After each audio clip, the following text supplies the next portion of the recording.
नमस्कार साथियों, आप देख रहे हैं target the Chandra YouTube channel. मैं हूं चंद्रभान। हमारे चैनल में बहुत बहुत स्वागत है आपका। हम लोग पढ़ रहे थे वंशानुक्रम, और वंशानुक्रम में मैंने बताया था कि जो वंशानुक्रम के नियम हैं उन नियमों में लास्ट में मैंने जो छठवां नियम बताया था वो था मेंडल का नियम। पहला नियम मैंने बीज कोष की निरंतरता का सिद्धांत बताया, फिर समानता का सिद्धांत बताया, फिर विभेदीकरण का सिद्धांत बताया, प्रत्यागमन का सिद्धांत बताया और अर्जित गुणों के संक्रमण का सिद्धांत बताया था। तो मेंडलिज्म वाला जो पार्ट रह गया था मेंडल का नियम का, वो आज हम लोग पढ़ने वाले हैं। तो इस हिसाब से देखा जाए तो वंशानुक्रम जो चैप्टर हम पढ़ रहे थे, वंशानुक्रम में ये भाग होगा उसका 4। वंशानुक्रम चैप्टर के भाग 4 की आज हम लोग बात करने वाले हैं। तो हम लोग मुख्य रूप से किसकी बात करेंगे? हम लोग बात करेंगे मुख्य रूप से मेंडल की। तो आइए शुरू करते हैं मेंडल के बारे में। सबसे पहले तो इसके बारे में कुछ सामान्य परिचय है वो हम लोग कर लेते हैं, ठीक है। जैसे मेंडल का जन्म कब हुआ था? 20 जुलाई 1822 को। जन्म स्थान की बात करें, जन्म स्थान इसका था ऑस्ट्रिया। ऑस्ट्रिया एक देश है यूरोप में। ऑस्ट्रिया का एक शहर है जिसे ब्रून शहर बोलते हैं। हालांकि अब ये कहा जाता है कि ये बगल में ही एक देश पड़ता है चेकोस्लोवाकिया, वहाँ पर ये आ गया है पहले, क्योंकि ये बॉर्डर बनाता है। तो कई बार ऐसा होता है ना कि कुछ स्थल जो है किसी दूसरे देश में चले जाते हैं अगर बॉर्डर सीमा पर वो होते हैं। तो खैर वो उतना ज़्यादा इम्पोर्टेंट नहीं है। इनके अगर मृत्यु की बात करें तो इनकी मृत्यु दिसंबर 1884 ईस्वी में हुई थी, ठीक है। दिसंबर 1884 ईस्वी में। मेंडल को आनुवंशिकी का जनक माना जाता है। आनुवंशिकी का जनक, फादर ऑफ जेनेटिक्स। क्या माना जाता है? Father of genetics, father of genetics. इसके अलावा अगर इनकी बात की जाए कि इन्होंने अपने प्रयोग, और ये एक पादरी थे। क्या थे ये? पादरी, जो चर्च में रहते हैं ये पादरी थे और बहुत ही एक सामान्य परिवार से बिलोंग करते। तो हमने देखा कि मेंडल एक पादरी थे और एक कृषक परिवार से बिलोंग करते थे, किसान के परिवार से बिलोंग करते थे। तो बहुत ज़्यादा ये अमीर व्यक्ति नहीं थे। और इम्पोर्टेंट चीज़ क्या है इनके बारे में कि इन्होंने अपने प्रयोग मटर के पौधे पर किए। मटर के पौधे पर किए। और मटर का वानस्पतिक नाम क्या होता है? पायसम सटाइवम। अब एक प्रश्न ये आता है, पूछा जा सकता है कि आखिरकार इन्होंने मटर के पौधे को ही क्यों चुना, ठीक है। तो मटर को चुनने के कारण क्या थे?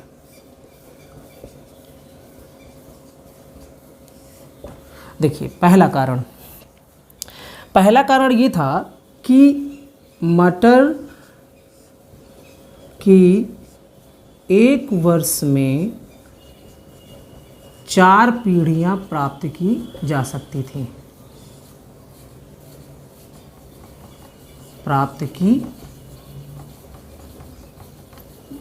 जा सकती थी। सोचिए, अगर जिस तरीके से उसने कई पीढ़ियों तक अध्ययन किया, अगर कोई ऐसा पौधा होता जो कि सिर्फ एक साल में 2 ही फसलें उगा सकते, 1 ही फसल उगा सकते, तो ऐसे में तो मेंडल के सारे के नियम धरे के धरे रह जाते हैं, है ना। वो उसके नियम सारे फेल हो जाते हैं। इसलिए उसने दिमाग लगाया कि कुछ हमें ऐसे पौधे का चयन करना है जिसमें कुछ हमें आसानी हो, संकरण कराने में, हाइब्रिडाइजेशन कराने में आसानी हो। तो एक गुण तो ये था कि वो मटर का पौधा जो है 4 पीढ़ियाँ दे सकता था। दूसरी चीज़, ये छोटा भी था, है ना, छोटा पौधा था। तीसरी चीज़, इसमें स्वपरागण होता था। स्वपरागण होता था, उसे आसानी हुई। हाँ, पर ऐसा नहीं है कि पर परागण नहीं कराया जा सकता था। इस पौधे में आसानी से पर परागण भी कराया जा सकता था मटर के पौधे पर। ठीक है, तो इस तरीके से, और ये आसानी से उपलब्ध भी था, आसानी से उपलब्ध भी था, आसानी से उपलब्ध भी था। तो ये कुछ महत्वपूर्ण इसके बारे में इसके रीज़न थे जिसकी वजह से मेंडल ने मटर के पौधे को ही चुना। एक इम्पॉर्टेंट चीज़ यहाँ पर और भी है कि इसने अपने प्रयोग जो है इसकी शुरुआत 1856 में की और 1863 ईस्वी तक, मतलब लगभग 7 वर्ष तक अपने प्रयोग किए। 7 वर्ष तक अपने प्रयोग किए और इसके प्रयोगों का प्रकाशन कब होता है? इसके प्रयोगों का प्रकाशन होता है 1866 ईस्वी में। 1866 ईस्वी में प्रकाशन होता है और ब्रून शहर की एक पत्रिका थी जिसका नाम था, पत्रिका का नाम क्या था जिसमें प्रकाशन हुआ था? Natural history society of Brünn. चूँकि ब्रून शहर की थी तो इसका नाम था natural history society of Brünn. तो इस पत्रिका में मेंडल ने अपने सारे नियमों का प्रकाशन करवाया। ठीक है, तो ये कुछ सामान्य जानकारी थी उसके बारे में जहाँ से हो सकता है कि कभी क्वेश्चन पूछा जा सके। ठीक है, फिर भी आपको दो तीन चीज़ें हैं जो आपको याद रखनी है मुख्य रूप से। ये आनुवंशिकी का जनक किसे कहते हैं? मेंडल को कहते हैं। ठीक है, इसने अपने प्रयोग कब से शुरू किए और कब तक किए? तो 1856 से 1863 तक। प्रकाशन कब होता है? 1866 ईस्वी में। किस पत्रिका में प्रकाशन हुआ? नेचुरल हिस्ट्री सोसाइटी ऑफ ब्रून में। ठीक है, किस पौधे पर अपना प्रयोग किया, एक्सपेरिमेंट किए? तो मटर के पौधे पर। और क्यों किए? ये कुछ कारण हैं जिनको आप याद रख सकते हैं। बाकी की चीज़ें आप एक बार नहीं भी याद रखेंगे तो चल जाएगा। ओके, तो ये था कुछ इसके बारे में सामान्य जानकारी। अब आगे हम थोड़ा सा बात कर लेते हैं इसी में से कि ये अपने प्रयोग इसके प्रयोग किस पर आधारित थे, ये भी इम्पोर्टेंट है। प्रयोग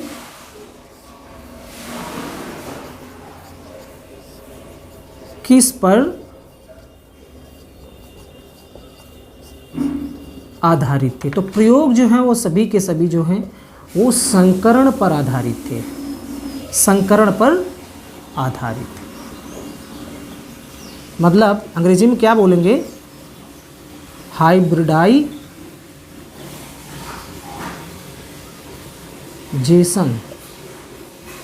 ना, तो हाइब्रिडाइजेशन पर इसके सारे के सारे प्रयोग आधारित थे। इसके अलावा ये जब इसने प्रयोग किए, उन प्रयोगों का प्रकाशन 1866 ईस्वी में हो गया, लेकिन फिर भी उसको इस मेंडल के नियमों को उतना महत्व नहीं मिला जितना कि मिलना चाहिए था। उसका कारण, उसके कई कारण थे। एक तो जो ये पत्रिका थी उसने ज़्यादा इन नियमों पर कोई खास ध्यान नहीं दिया, नकार दिया, लगभग इनको नकार दिया। दूसरी बात ये थी कि उस समय डार्विन और लैमार्क जो हैं ये अपने नियमों की वजह से बहुत ही प्रचार में थे, बहुत ही ज़्यादा इनकी ख्याति हो चुकी थी और बहुत ही प्रसिद्ध हो चुके थे। लोग इनके नियमों को पढ़ रहे थे, तो डार्विन को पढ़ने में लोग व्यस्त थे, डार्विन के नियमों को पढ़ने में व्यस्त थे। तो इनके ये जो नियम थे मेंडल जी के, इनके नियमों को, मेंडल के नियमों को किसी ने खास ध्यान नहीं दिया। प्रकाशित भी हुए लेकिन किसी ने इन पर ध्यान नहीं दिया उस तरीके से। ना उस पत्रिका ने ध्यान दिया, ना ही आम जन के लोगों ने ध्यान दिया। हालांकि सबसे ज़्यादा, अब ये देखिए कई वर्षों बाद, ये हम बात कर रहे हैं 19वीं शताब्दी की, लेकिन मेंडल को महत्व जो मिलना शुरू हुआ वो 20वीं शताब्दी से मिलना शुरू हुआ। 20वीं शताब्दी से मिलना शुरू हुआ। कैसे मिलना शुरू हुआ वो हम लोग बात करते हैं यहाँ पर कि क्या रीज़न ऐसा हुआ, क्या हुआ कि मेंडल को इतना ज़्यादा समय लग गया और मेंडल के नियमों को उतना ज़्यादा प्रचार नहीं हुआ। लेकिन बाद में क्या होता है कि बाद में 3 वैज्ञानिक आते हैं। एक था जिसका नाम था कार्ल कैरोन्स,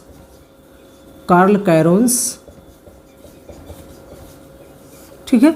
एक था, आपने नाम सुना होगा, ह्यूगो डी ब्रीज, उत्परिवर्तनवाद इसने दिया है। और तीसरा था वान शेनमार्क। वाइसेनमार। तो इन तीनों लोगों ने मेंडल की तरह ही, इनको पता नहीं था, इन्होंने अपने जितने मेंडल के जैसे मेंडल ने किए थे एक्सपेरिमेंट, उसी तरह से इन्होंने भी एक्सपेरिमेंट करके निष्कर्ष निकाला। तो इन तीनों वैज्ञानिकों के निष्कर्ष जो हैं वो एक जैसे ही आए, अर्थात तीनों ने एक्सपेरिमेंट किए और तीनों के निष्कर्ष एक जैसे आते हैं। और बाद में क्या होता है कि ये जो हैं, और इनके नियम भी संकरण पर ही आधारित थे। ये नियम जो है फिर इसी पत्रिका में जब छपने के लिए गए तो इस पत्रिका ने इनको ये कह करके वापस कर दिया कि इस तरीके के जो नियम हैं वो तो कई वर्ष पहले ही कोई दे करके छपवा करके चला गया है। तब बड़ा ही इनको आश्चर्य हुआ कि अरे ये कैसे हो सकता है, हमारी इतनी मेहनत जो है वो तो सफल नहीं हो पाई, हमारा तो मेहनत जो है सब बर्बाद हो जाएगी। लेकिन इन्होंने ये सोचा कि आखिर कौन ऐसा व्यक्ति था और कैसे उसने, सच में क्या ऐसे नियम उसने दिए हैं जो हमारे नियमों से मेल खाते हैं। तो इन्होंने उस पत्रिका को खंगाला, ढूंढा जब वो प्रकाशित हुए थे, और फिर जब वो निकाला तो उन्होंने पढ़ा। तो जिस तरह से मेंडल ने अपने नियमों को बताया था, अपने सिद्धांत को बताया था, अपना एक्सपेरिमेंट किया था, जैसा उसका रिजल्ट आया सेम बिल्कुल वैसे ही रिजल्ट इन तीनों वैज्ञानिकों के भी आते हैं। तो बड़ा ही आश्चर्यचकित होते हैं और फिर इनको ये लगता है कि सच में हम जो काम किए तो बहुत पहले ही कोई करके चला गया, हम कोई बहुत बड़ा काम नहीं किए। अब यहाँ से जो है, अब इनको ये लगा कि जब मेंडल ने इतना बड़ा काम किया है तो फिर इसका नाम नहीं हुआ। तो अब इनका उत्तरदायित्व था कि इन्होंने उन मेंडल के प्रयोगों को फिर नियमों में बांट करके फिर उनको प्रकाशित करवाया और बहुत ही इसका प्रचार हुआ। तो फिर क्या हुआ कि इन्हीं तीनों ने मिल करके मेंडल के 3 नियम दिए हैं। हालांकि इन्होंने अपना, क्योंकि इनको कोई श्रेय मिलना ही नहीं था, क्योंकि जैसा ये काम किए थे वैसा तो मेंडल पहले ही करके चले गए थे। तो फिर बाद में इन तीनों ने मिल करके 3 नियम दिए हुए हैं। वो 3 नियम कौन कौन से हैं दोस्तों, आपने पढ़ा होगा। प्रभाविता का नियम, प्रभाविता का नियम, ओके, लॉ ऑफ डोमिनेंस, जो साइंस वाले बच्चे हैं उन्होंने पढ़ा होगा। दूसरा नियम दिया इन्होंने पृथक्करण का नियम, पृथक्करण का नियम।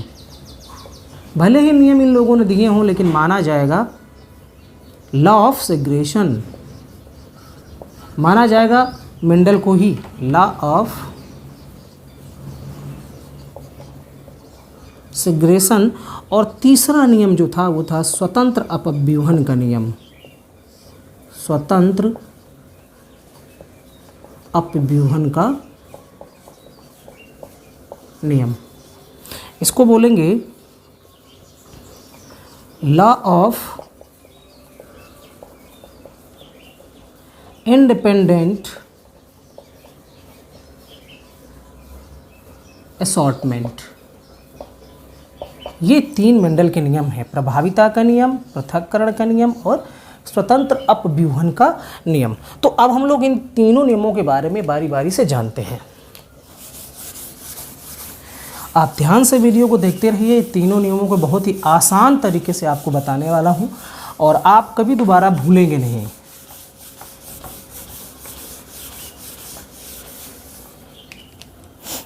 पहला नियम है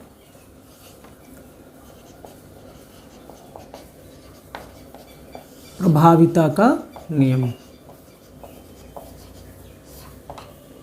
लॉ ऑफ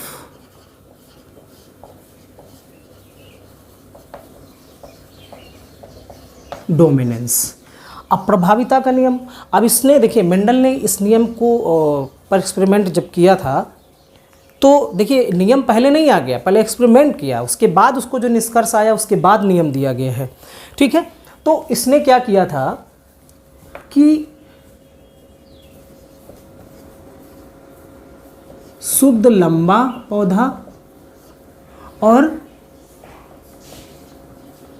शुद्ध बौना, इसको इंडिकेट किया गया कैपिटल टी से और इसको इंडिकेट किया गया स्मॉल टी से, ठीक। दो इस क्यों है, क्योंकि दो चीज़ें इसमें डबल टी इसलिए है क्योंकि जो इनके पूर्वज पौधे होंगे तो जब इनमें परागण हुआ होगा तो 2 गुण आपस में मिले हैं।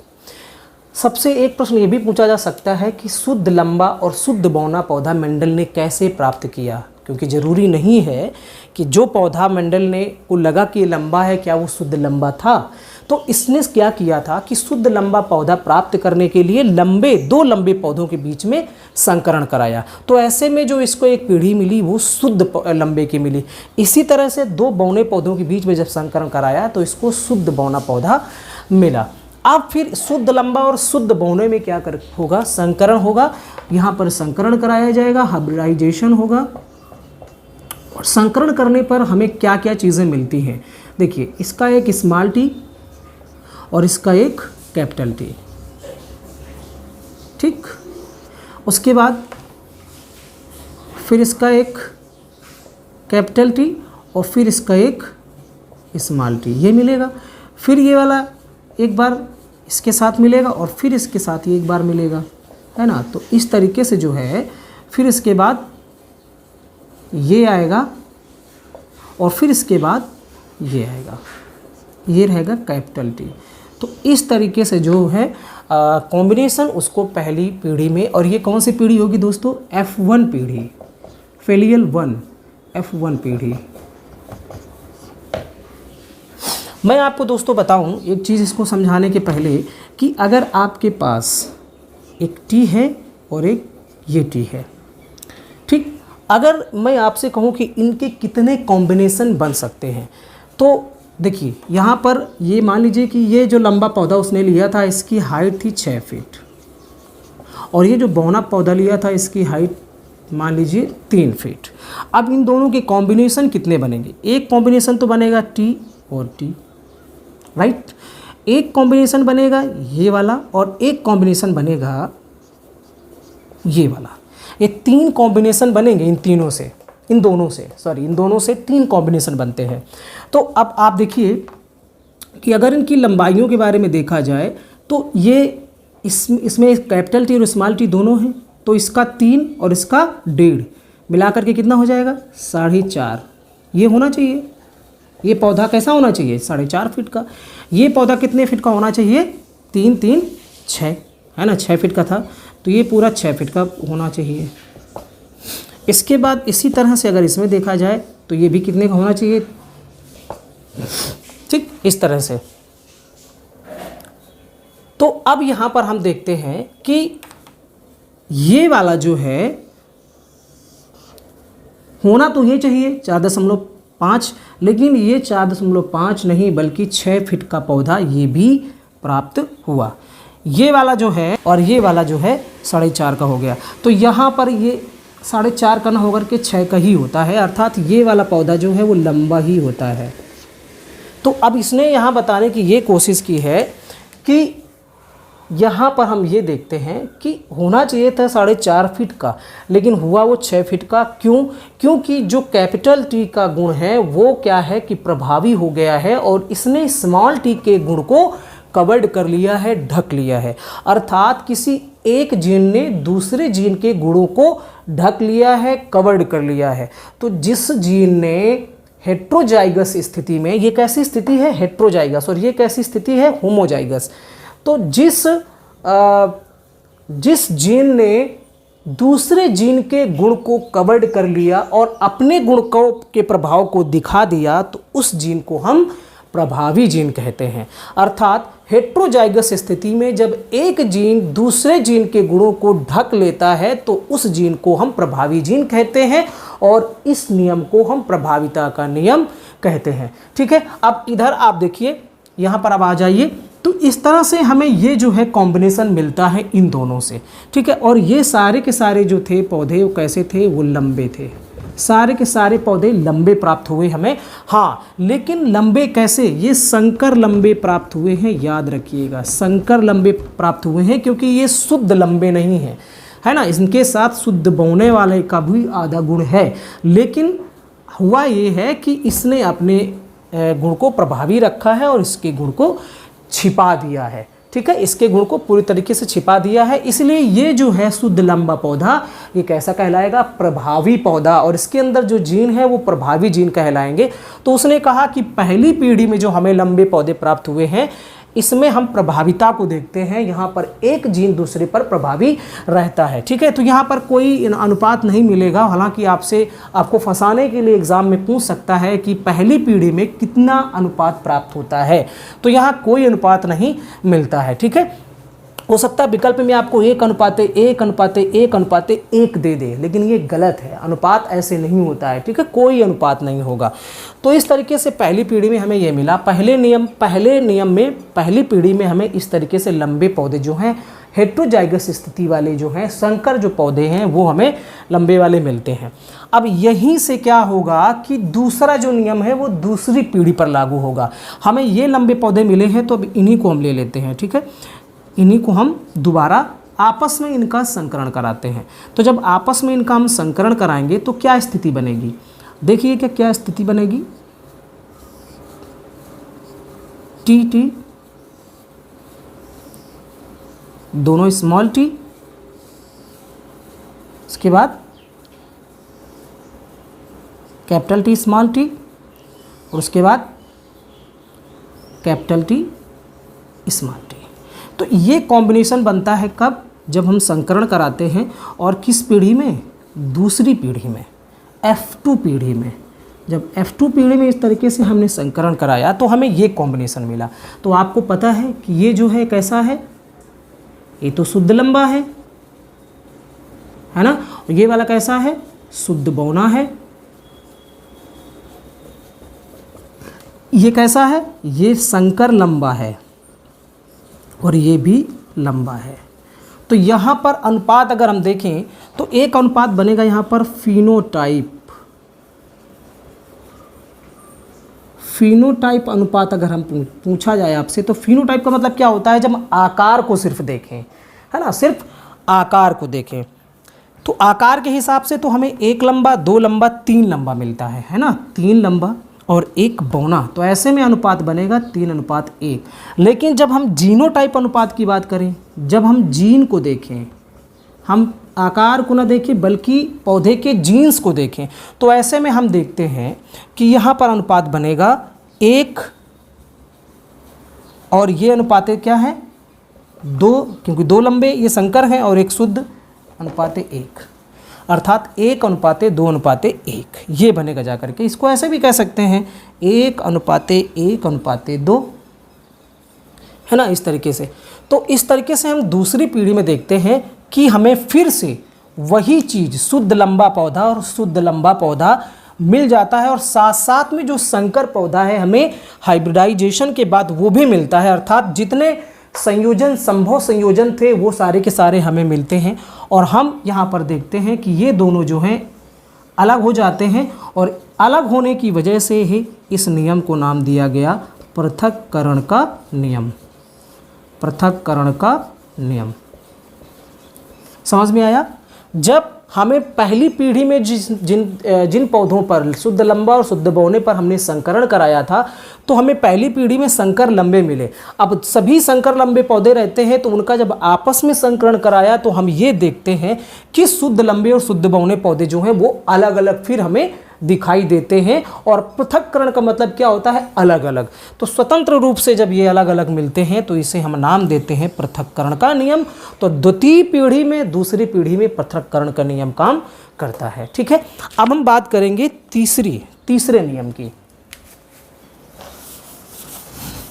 और तीसरा नियम क्या है दोस्तों,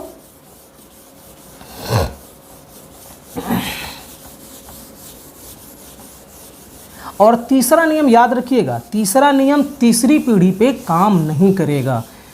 आपके दिमाग में आ रहा होगा कि फिर पहला नियम पहली पीढ़ी पे, दूसरा नियम दूसरी पीढ़ी पे, तो तीसरा नियम तीसरी पीढ़ी पे। गलत, तीसरा नियम तीसरी पीढ़ी पे नहीं लगता है। तो तीसरे नियम का नाम था स्वतंत्र अपव्यूहन का नियम, law of independent assortment. Okay, ये नियम, जैसे कि इस नियम, जितने भी नियम हैं, इन नियमों के नाम के आधार पर ही आप इसको याद रख सकते हैं। अब वहाँ पर पृथक हुआ, पहले वाले में प्रभावी हुआ। अब यहाँ पर क्या होगा कि स्वतंत्र स्थिति हमें मिलेगी। लेकिन याद रखिए कि ये जो है ये नियम तीसरी पीढ़ी पे नहीं लगता, ये तीसरी पीढ़ी पे नहीं लगता है। एक चीज़ तो ये याद रखिए। दूसरी चीज़ याद रखिए कि इस नियम में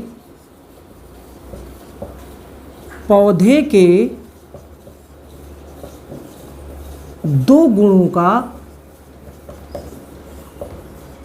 संकरण कराया गया,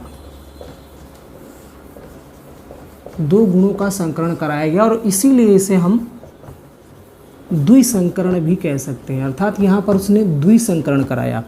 अब द्विसंकरण का मतलब क्या है कि जैसे हमने पहले देखा कि जो शुद्ध लंबा था, ठीक, वह शुद्ध बौना,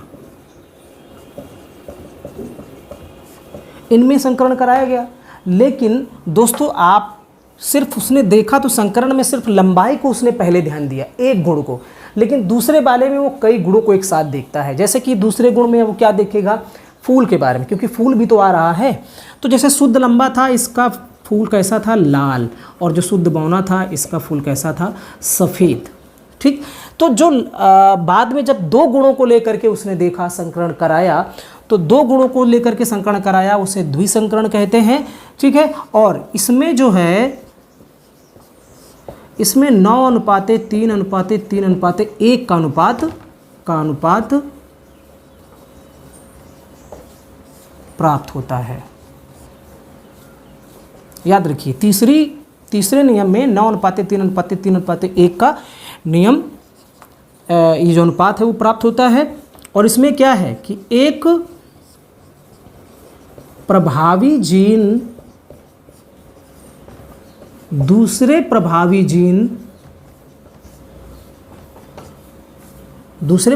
जीन की स्थिति को प्रभावित नहीं करता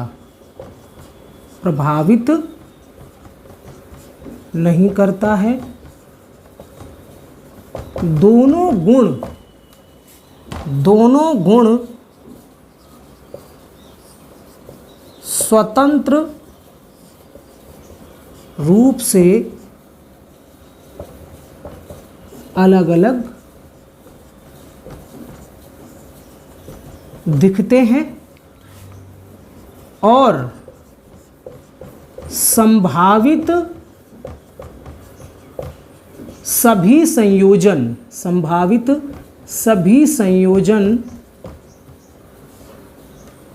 में दिखाई देते हैं। संभावित सभी संयोजन में दिखाई देते हैं। मतलब जैसे शुद्ध लंबे के साथ का फूल कैसा था, लाल था। इसको समझ लेना, बहुत इंपॉर्टेंट है।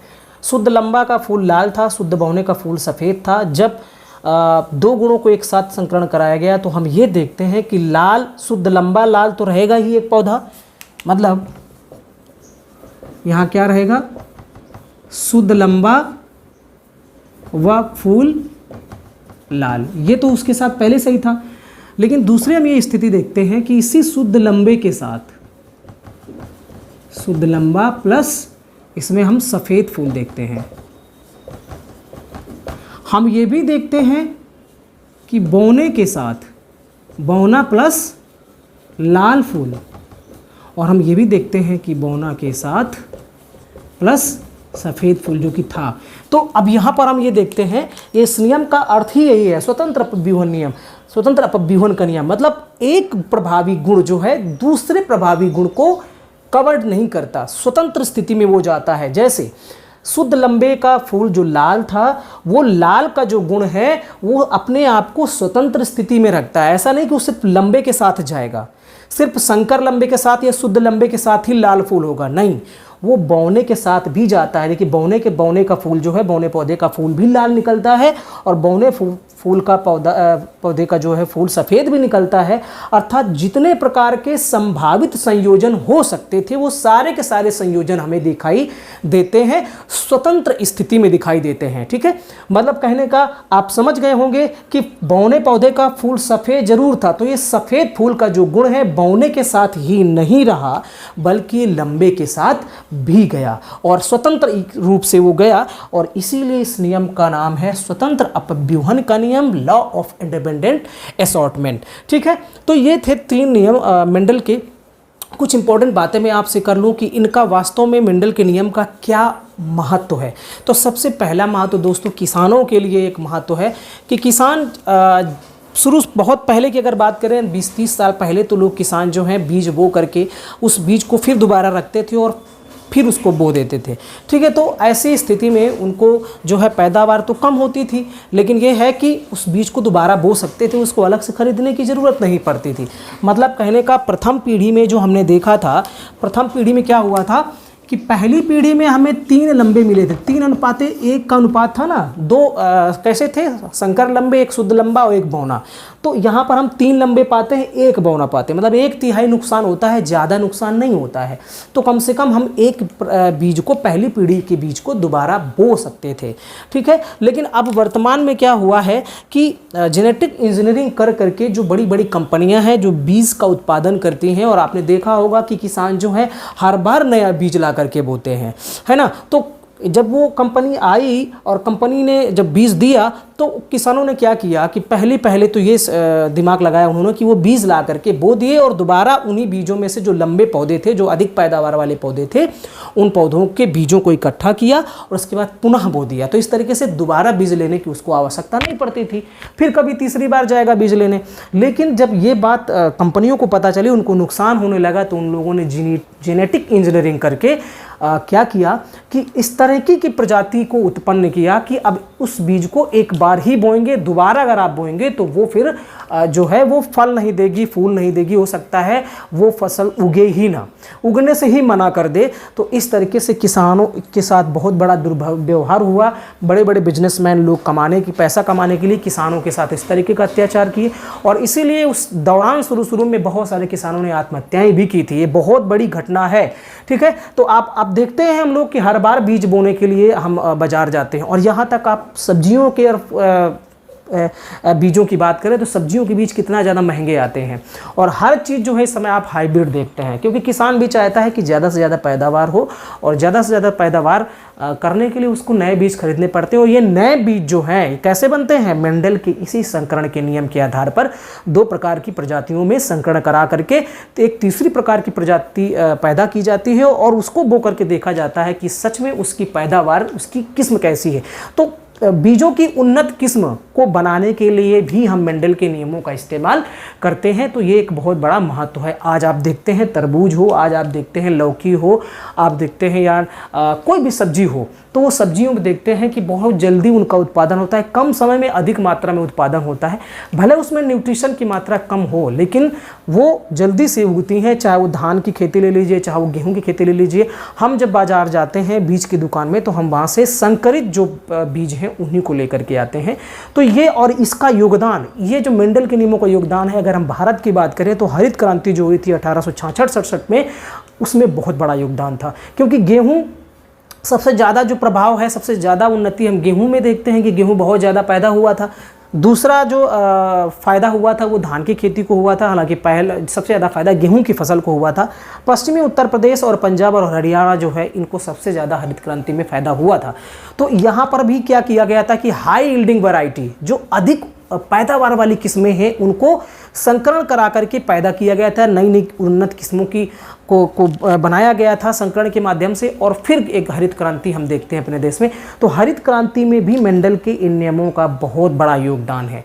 ठीक है, और हम ये भी जानते हैं, हम ये भी देखते हैं कि प्रभावित ये जो मेंडल के नियम है वो मुख्य रूप से प्रभाविता के नियम पर ही आधारित है, पहली बात। और दूसरी बात ये है कि इन नियमों में हम बार बार संकरण कराने की प्रक्रिया को भी देखते हैं। तो संकरण ही इस मेंडल के नियमों की मुख्य एक विशेषता है। ठीक है, तो मेंडल के नियमों में हम सिर्फ इतना ही जानेंगे। आगे फिर नेक्स्ट टॉपिक जो भी होगा उस पर हम लोग बात करेंगे। तब तक के लिए इस वीडियो में इतना ही, फिर मिलते हैं नेक्स्ट वीडियो में। तब तक के लिए बहुत बहुत धन्यवाद।